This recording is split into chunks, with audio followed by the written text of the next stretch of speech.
Alemania bajo las bombas.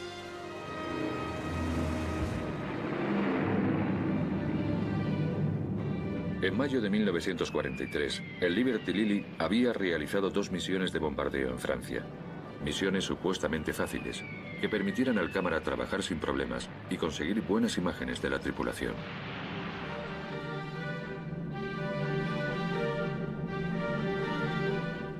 El primer integrante al que filmamos fue Tony Vaccaro, el mecánico de a bordo.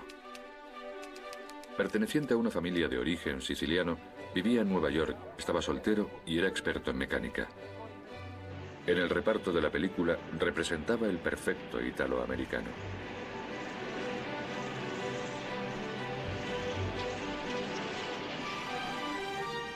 Con ocasión del segundo vuelo sobre Brest, tuvimos la oportunidad de conocer a Sam Friedman, el navegante del B-17. Sam Friedman, el judío de Nueva York, nacido en Berlín. Trabajaba para Disney y estaba casado con Pat, una joven que se ganaba la vida como modelo. Todavía muy unido a su país de origen, Sam tenía un único miedo: tener que bombardear Alemania.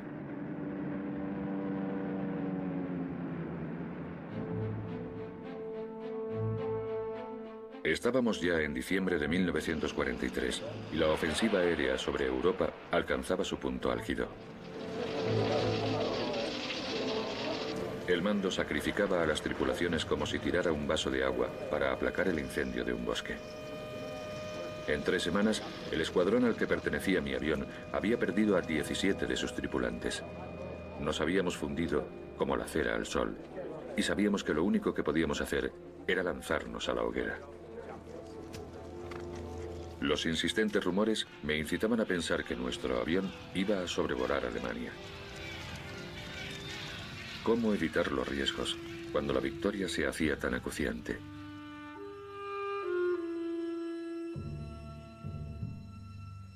Como ilusa consolación, los chicos sabían que su heroísmo les valdría el ver su foto en los periódicos y que sus familias recibirían la visita de un oficial para darles una medalla a título póstumo.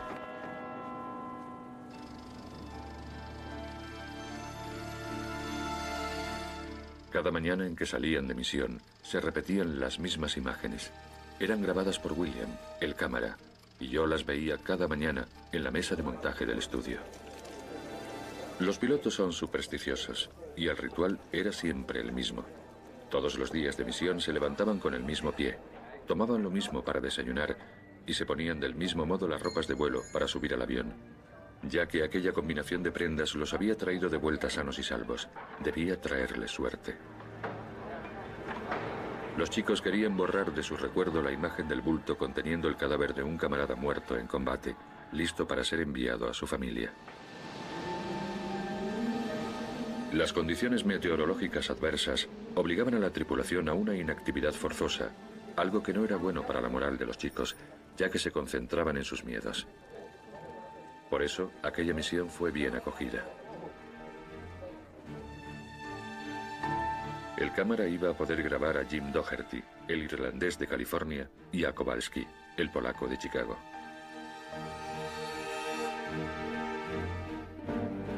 Cuando se sale en misión, se puede recibir la comunión sin siquiera confesarse. Se tiene todo el derecho porque es un día en el que uno arriesga la vida.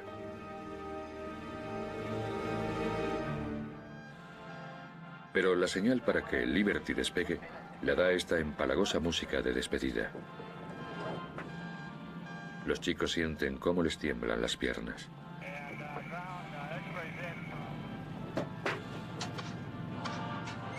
La tensión podía leerse en sus rostros. Acababan de enterarse de que su objetivo era Alemania. Su primera incursión en el corazón del Tercer Reich, una fábrica de armamentos del Valle Feliz, como se denominaba aquella región del Ruhr. Friedman guiaría el avión hacia un objetivo en el que morirían cientos de civiles alemanes, amigos de su infancia, puede que incluso familiares. Se quedó lívido.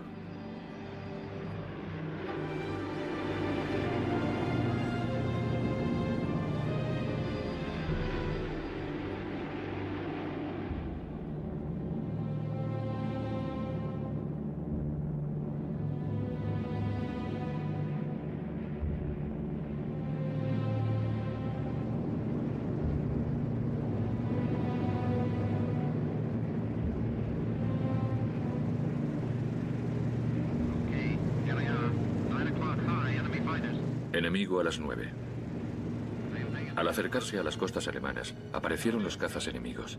La escuadra acababa de salir de la altitud de seguridad e iniciaba el descenso hacia el objetivo. Todos retomaron sus puestos. Doherty armó su ametralladora y disparó. Un olor a pólvora inundó el aparato, y el ruido fue ensordecedor.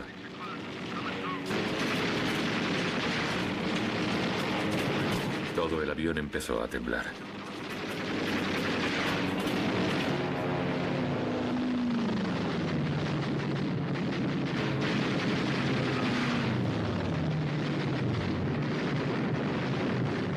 Agarrado a su ametralladora, Jim acompañaba sus disparos con un repetitivo, imitando el toque de carga de la caballería. Siempre había querido ser el corneta de la expedición, el que en las películas del oeste salva al pelotón asediado. Era el sueño de Hollywood. Estaban todos un poco chiflados. Los cazas alemanes, le parecía que cuantos más abatía, más había. Pero el Liberty Lily se hizo poco a poco con la situación. John Seaborn, al que llamábamos el indio, consiguió anotarse el primer caza enemigo en su haber.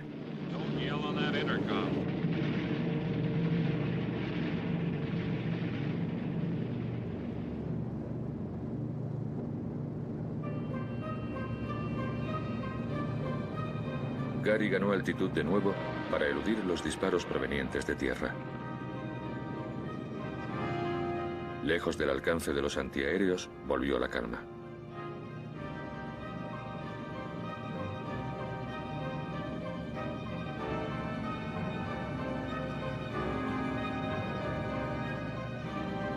Una explosión había afectado el circuito eléctrico y Tony Vaccaro reparaba los desperfectos. El avión estaba tocado, pero estaban sanos y salvos. Me habían pedido que acentuase el aspecto realista de las imágenes, y me alegré de haber rodado en blanco y negro, una elección que reforzaba el dramatismo de la historia. Íbamos a obtener una buena película.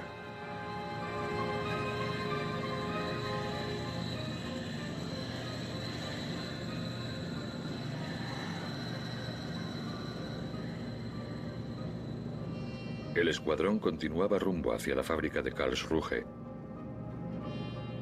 y el rostro de Friedman estaba empapado de sudor. ¿Sería el miedo? Echado sobre su giroscopio, Doherty esperaba la señal de Friedman. Doherty era un bombardero con una puntería diabólica. Lo habían ascendido por la sección cine de la Armada. Era de Santa Mónica, en California, y Hollywood ya empezaba a interesarse por su joven esposa. La historia de Norma Jean les va a sorprender. Tras llegar a California en 1937, Jim solo pudo negarle unos meses a Norma Jean su deseo de visitar Hollywood.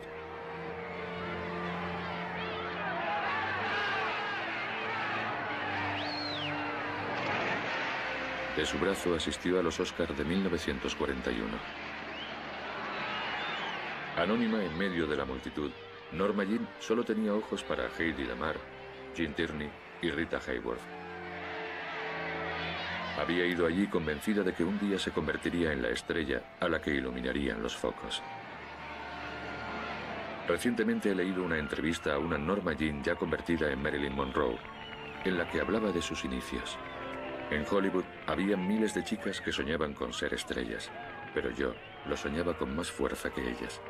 Así explica su éxito, pero en su biografía jamás menciona a Jim, su primer marido, el bombardero del Liberty Lily.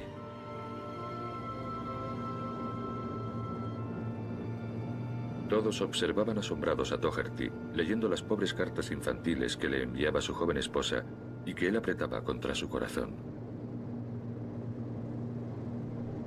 Cuando se conocieron, fue como si dos niños perdidos se encontrasen, como se verá a continuación. Jim había nacido en una familia de granjeros de Oklahoma, a quienes les bastaban el algodón y el maíz para subsistir. Eso era antes de la maldición del Dust Bowl, las tempestades de arena que transformaron este paraíso de verdor en un desierto.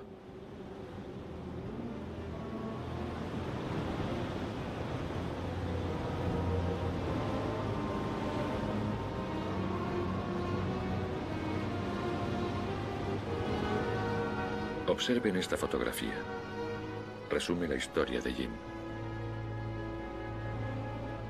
Por aquel entonces, yo trabajaba para el organismo de ayuda a los agricultores creado por Roosevelt. Entonces, yo ya rodaba películas de propaganda por encargo del gobierno. Grabamos imágenes de aquellas penurias que habían arruinado nuestras hermosas regiones agrícolas, y tenían muchas imágenes de Jim. Por eso insistí en incluir a uno de estos desheredados en la tripulación del Liberty Lily.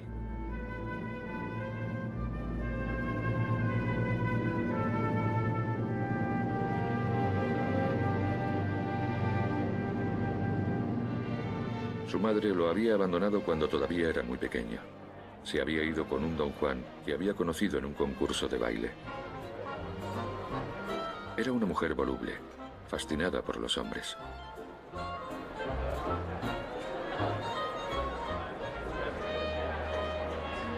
Tras estas imágenes que muestran la cara oscura de Estados Unidos, se escondía la historia de su vida.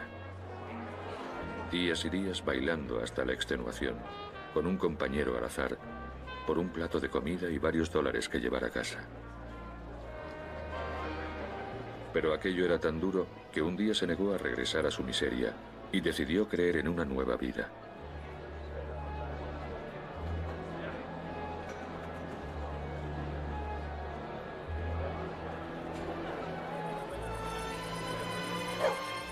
Jim se había quedado con su padre. Había vivido los impuestos no pagados, la quiebra y después la huida a California en el viejo Pontiac destartalado.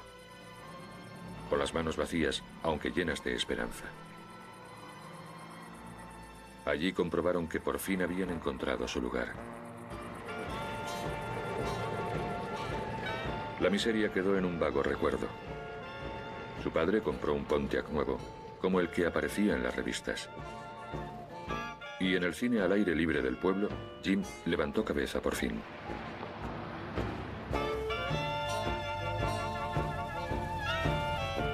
Allí volvió a ver a Norma Jean.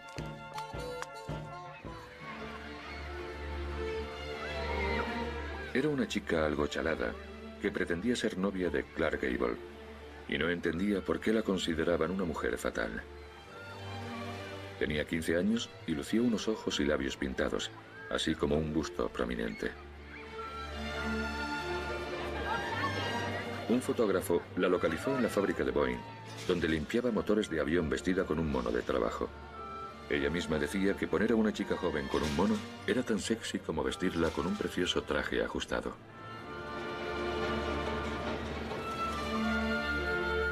La imagen tomada aquel día fue elegida como portada de Young, la revista del ejército, que publicaba fotos de chicas guapas para subir la moral a las tropas. No eran fotos de pin-ups desnudas, de las que se cuelgan en la taquilla, sino de jóvenes trabajadoras que recordaban a los soldados lo que habían dejado en su país.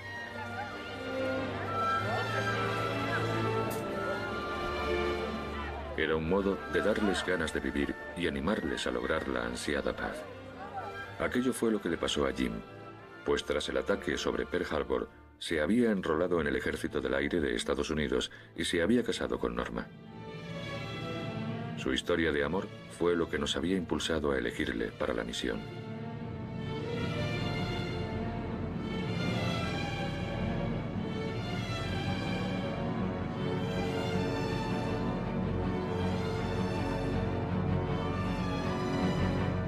Las nubes cubrían Alemania como si fueran un inmenso edredón.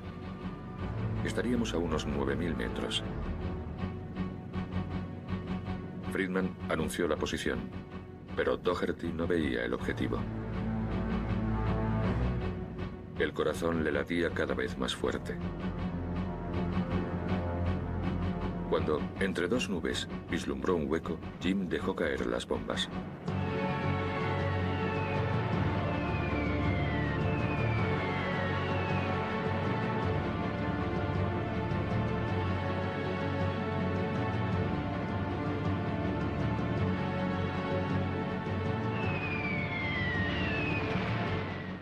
Nunca supieron lo que les había pasado a los civiles del Valle Feliz, que bombardearon aquel día. Solo sacaron fotos impersonales. La espesa humareda y el olor a quemado que penetraban en la cabina eran lo único que les recordaba la realidad. Sin aportar más humanidad a su misión, a 9.000 metros de altitud, el ser humano desaparece.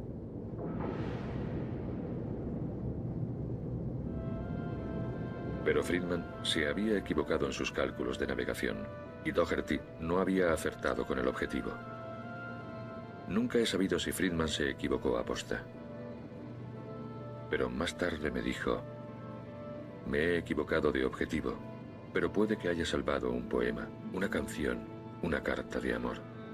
Puede que gracias a mí un Bach o un Goethe hayan sobrevivido. Es posible que sea lo mejor que haya hecho en mi vida.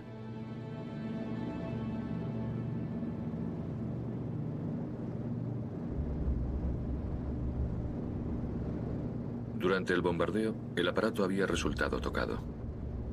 Gary, el piloto, creía estar herido, porque por las piernas le caía un líquido rojo. Pero Tony lo tranquilizó. Era una fuga del circuito hidráulico. Entonces empezó a parpadear una luz roja. Empezaba a faltarles combustible. Con un poco de suerte, el avión conseguiría llegar a las costas inglesas. ¿Qué se dice entre hombres en una situación como aquella, en la que saben que es posible que se estrellen de un momento a otro? Se callan.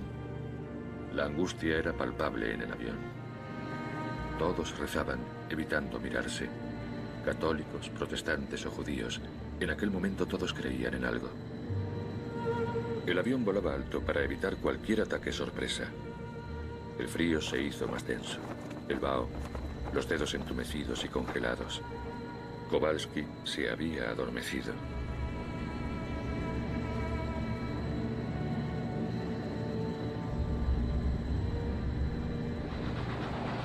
El frío. El frío riguroso de un invierno en Polonia. Los Kowalski formaban parte de los millones de emigrantes llegados de Europa sin profesión ni preparación. Huían de las persecuciones zaristas, de la miseria de Katowice, y tuvieron la suerte de unirse a la comunidad polaca de la región de Chicago.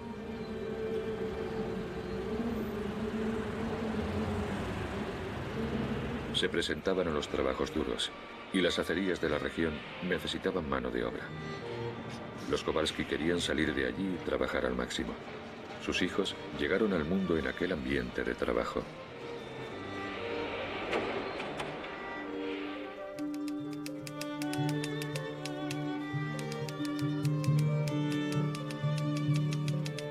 La crisis de 1929 les afectó duramente. Las fábricas cerraron y por una moneda les daban de comer un vaso de leche y una sopa.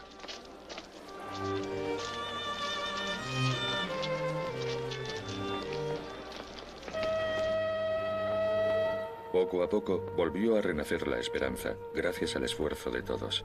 El padre de Kowalski trabajaba en la fábrica y su hijo no tardó en seguir el mismo camino.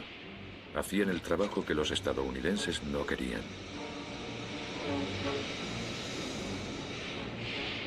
Sin embargo, no se dejaban explotar. Los Kowalski sabían defender sus derechos en las luchas sindicales de la metalurgia.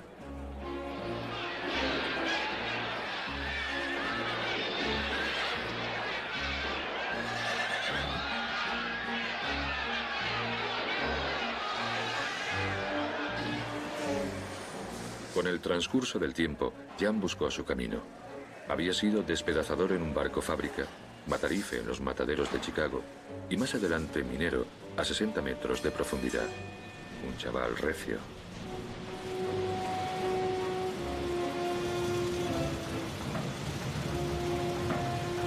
Los Kowalski agradecían a Estados Unidos su hospitalidad y por eso su hijo se enroló en la aviación, sin duda tras ver la película Alas, de William Wellman, en el cine del barrio.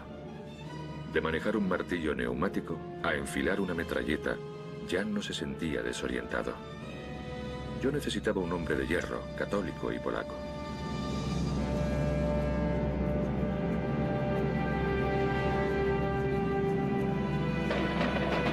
Los Los aviones del escuadrón habían llegado unos tras otros, pero seguíamos sin tener noticias de Liberty Lily. Aproximadamente un cuarto de hora más tarde, se recibe una llamada en la base. El Estado Mayor inglés nos informa de que el avión se había desviado a una de sus pistas de aterrizaje. Con escasez de carburante, el Liberty había lanzado un SOS que ellos captaron.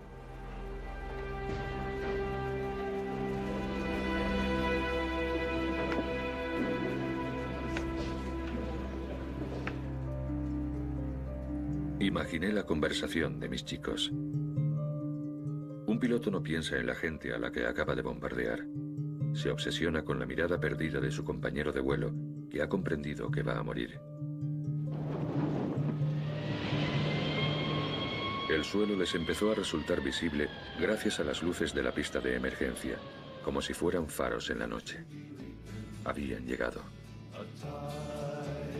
Me sentí aliviado. Iba a ser posible continuar nuestra película.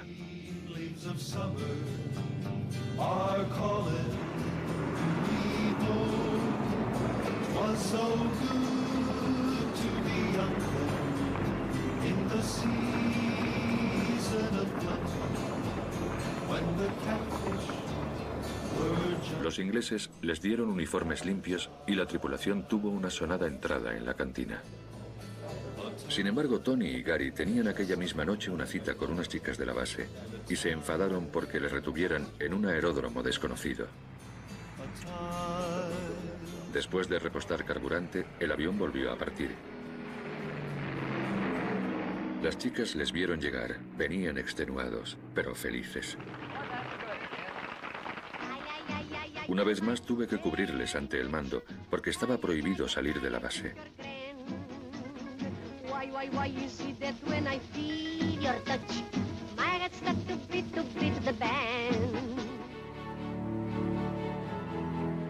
¿Cómo iba la película?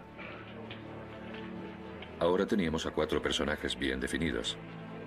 Esperábamos que Gary demostrase su valía para darle el papel protagonista. Había salido bien parado de esta peligrosa misión. Habíamos luchado mucho y también llorado mucho. Puede que todavía faltara algo. Ese imprevisto que marca el destino de una vida. La próxima vez, quizá.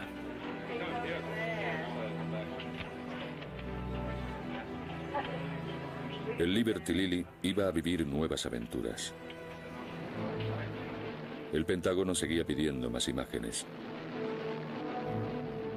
Rostros conocidos por la gente. Clark Gable iba a efectuar una misión con el Liberty Lily.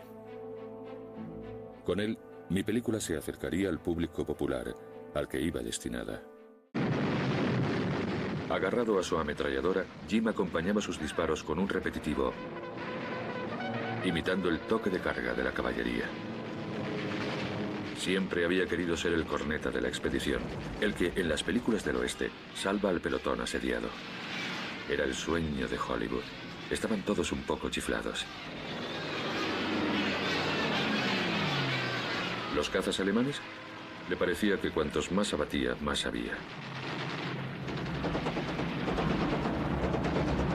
Pero el Liberty Lily se hizo poco a poco con la situación. John Seaborn, al que llamábamos el indio, consiguió anotarse el primer caza enemigo en su haber.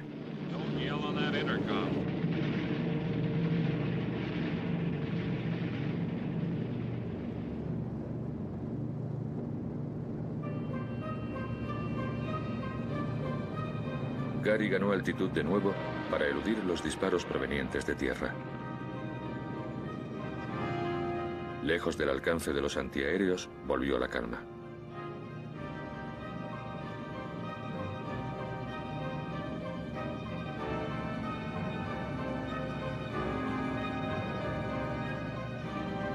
Una explosión había afectado al circuito eléctrico y Tony Vaccaro reparaba los desperfectos. El avión estaba tocado, pero estaban sanos y salvos.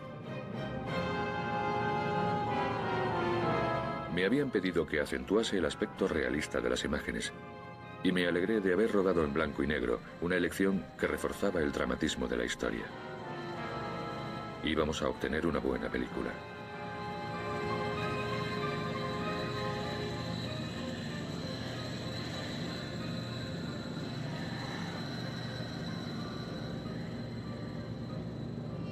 El escuadrón continuaba rumbo hacia la fábrica de Karlsruhe y el rostro de Friedman estaba empapado de sudor. ¿Sería el miedo? Echado sobre su giroscopio, Doherty esperaba la señal de Friedman.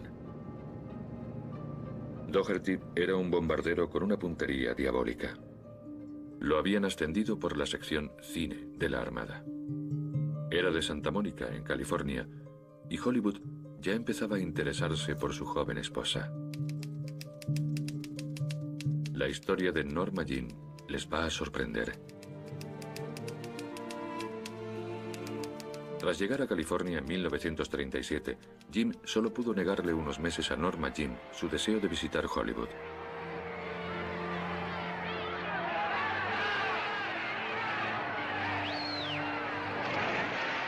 De su brazo asistió a los Oscars de 1941.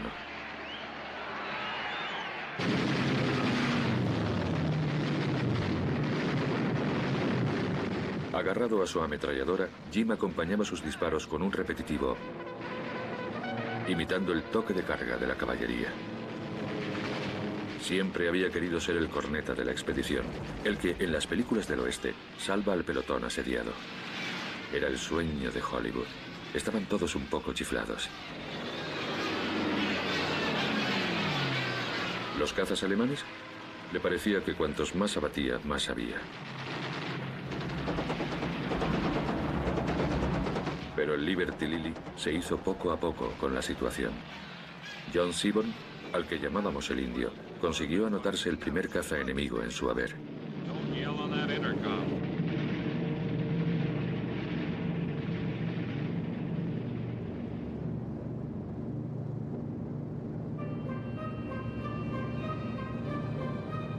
Gary ganó altitud de nuevo para eludir los disparos provenientes de tierra. Lejos del alcance de los antiaéreos, volvió la calma.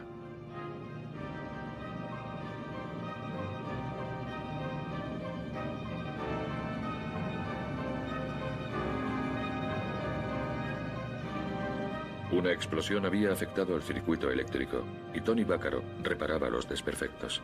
El avión estaba tocado, pero estaban sanos y salvos. Me habían pedido que acentuase el aspecto realista de las imágenes, y me alegré de haber rodado en blanco y negro, una elección que reforzaba el dramatismo de la historia. Íbamos a obtener una buena película.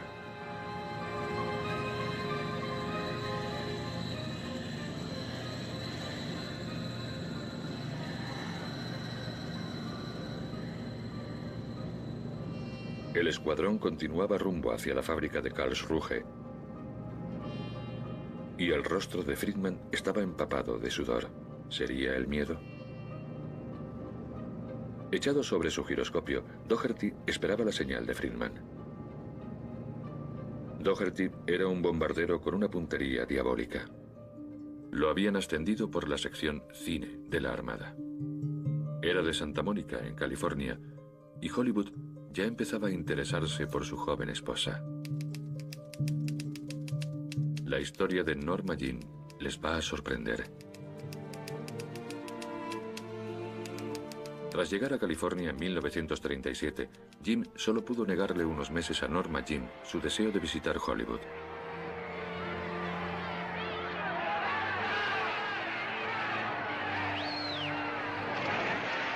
De su brazo asistió a los Oscars.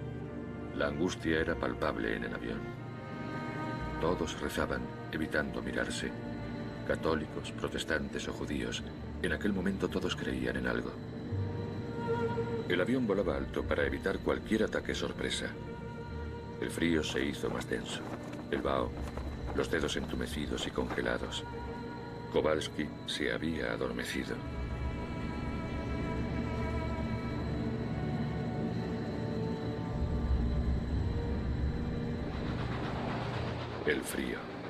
El frío riguroso de un invierno en Polonia.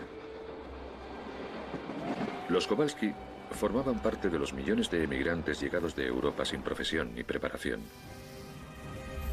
Huían de las persecuciones zaristas, de la miseria de Katowice, y tuvieron la suerte de unirse a la comunidad polaca de la región de Chicago.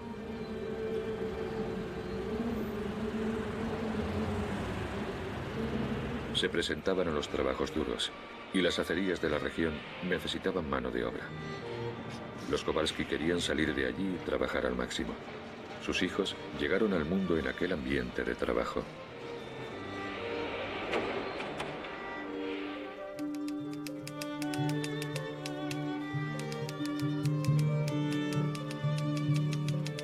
La crisis de 1929 les afectó duramente. Las fábricas cerraron y por una moneda les daban de comer un vaso de leche y una sopa.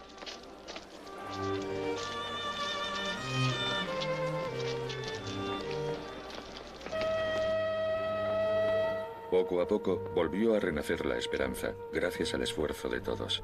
El padre de Kowalski trabajaba en la fábrica y su hijo no tardó en seguir el mismo camino. Hacían el trabajo que los estadounidenses no querían.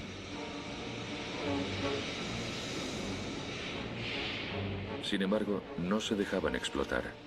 Los Kowalski sabían defender sus derechos en las luchas sindicales de la metalurgia.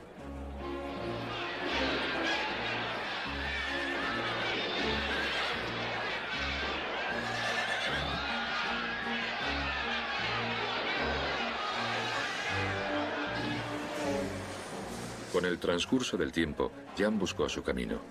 Había sido despedazador en un barco fábrica, matarife en los mataderos de Chicago y más adelante minero a 60 metros de profundidad.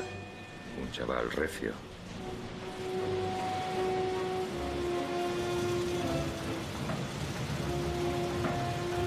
Los Kowalski agradecían a Estados Unidos su hospitalidad y por eso su hijo se enroló en la aviación. Sin duda, tras ver la película Alas, de William Wellman, en el cine del barrio. De manejar un martillo neumático a enfilar una... Entonces, yo ya rodaba películas de propaganda por encargo del gobierno.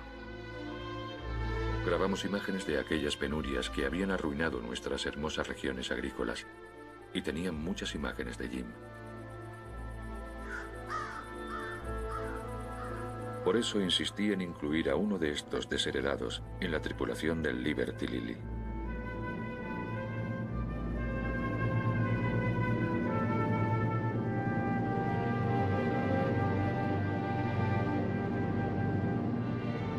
Su madre lo había abandonado cuando todavía era muy pequeño. Se había ido con un don Juan que había conocido en un concurso de baile. Era una mujer voluble, fascinada por los hombres.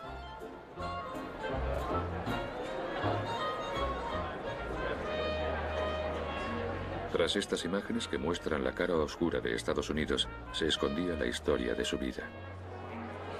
Días y días bailando hasta la extenuación, con un compañero al azar, por un plato de comida y varios dólares que llevar a casa. Pero aquello era tan duro que un día se negó a regresar a su miseria y decidió creer en una nueva vida.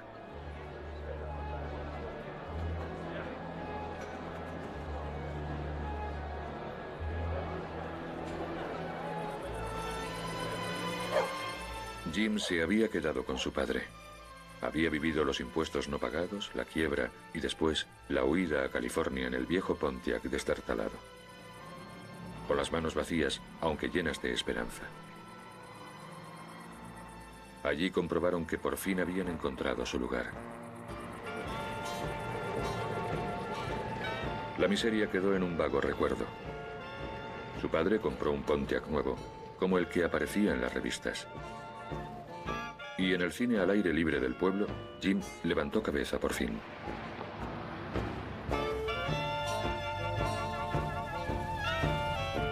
Allí volvió a ver a Norma Jean.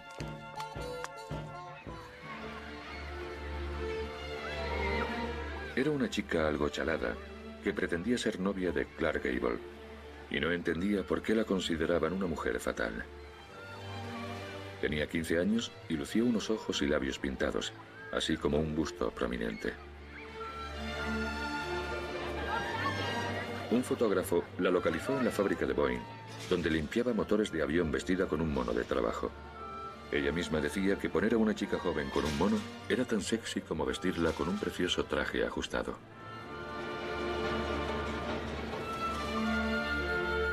La imagen tomada aquel día fue elegida como portada de Young, la revista del ejército, que publicaba fotos de chicas.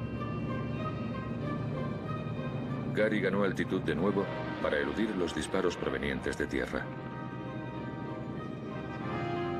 Lejos del alcance de los antiaéreos, volvió la calma.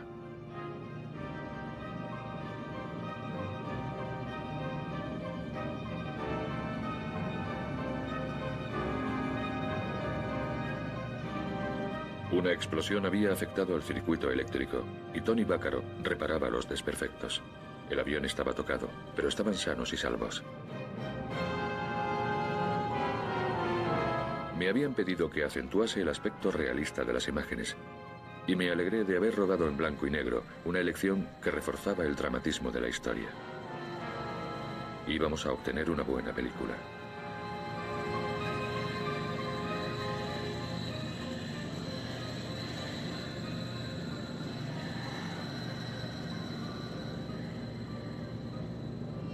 El escuadrón continuaba rumbo hacia la fábrica de Karlsruhe y el rostro de Friedman estaba empapado de sudor. ¿Sería el miedo? Echado sobre su giroscopio, Doherty esperaba la señal de Friedman. Doherty era un bombardero con una puntería diabólica. Lo habían ascendido por la sección cine de la Armada. Era de Santa Mónica, en California, y Hollywood ya empezaba a interesarse por su joven esposa. La historia de Norma Jean les va a sorprender. Tras llegar a California en 1937, Jim solo pudo negarle unos meses a Norma Jean su deseo de visitar Hollywood.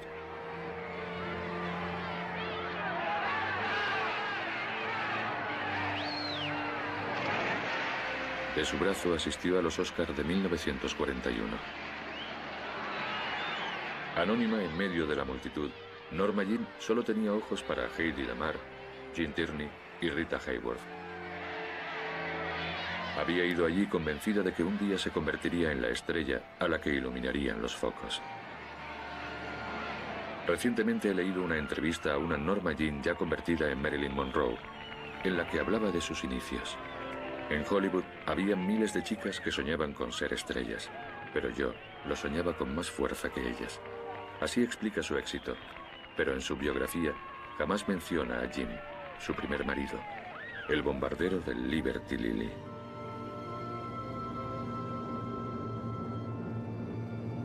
Todos observaban asombrados a Doherty, leyendo las pobres cartas infantiles que le enviaba su joven esposa y que él apretaba contra su corazón.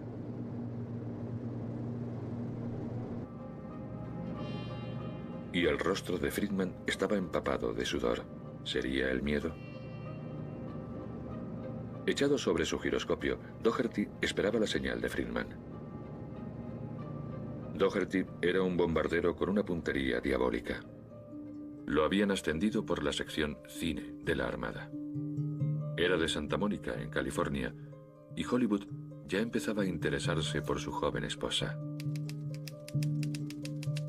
La historia de Norma Jean les va a sorprender. Tras llegar a California en 1937, Jim solo pudo negarle unos meses a Norma Jean su deseo de visitar Hollywood.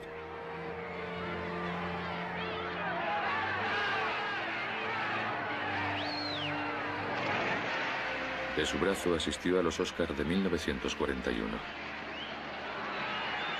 Anónima en medio de la multitud, Norma Jean solo tenía ojos para Hedy Lamarr, Gene Tierney y Rita Hayworth. Había ido allí convencida de que un día se convertiría en la estrella a la que iluminarían los focos. Recientemente he leído una entrevista a una Norma Jean ya convertida en Marilyn Monroe, en la que hablaba de sus inicios. En Hollywood había miles de chicas que soñaban con ser estrellas, pero yo lo soñaba con más fuerza que ellas. Así explica su éxito, pero en su biografía jamás menciona a Jim, su primer marido, el bombardero del Liberty Lily.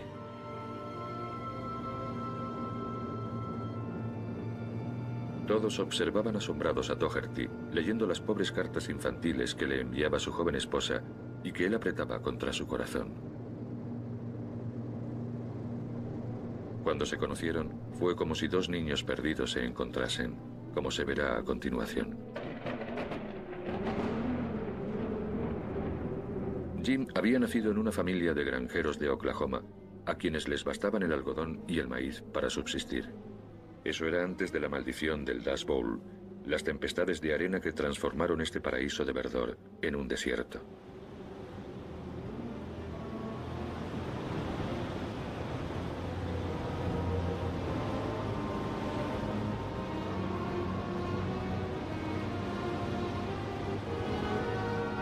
Observen esta fotografía. Resume la historia de Jim. Por aquel entonces, yo trabajaba para el organismo de ayuda a los agricultores creado por Roosevelt. Entonces, yo ya rodaba películas de propaganda por encargo del gobierno. Grabamos imágenes de aquellas penurias que habían arruinado nuestras hermosas regiones agrícolas. Y tenían muchas imágenes de Jim.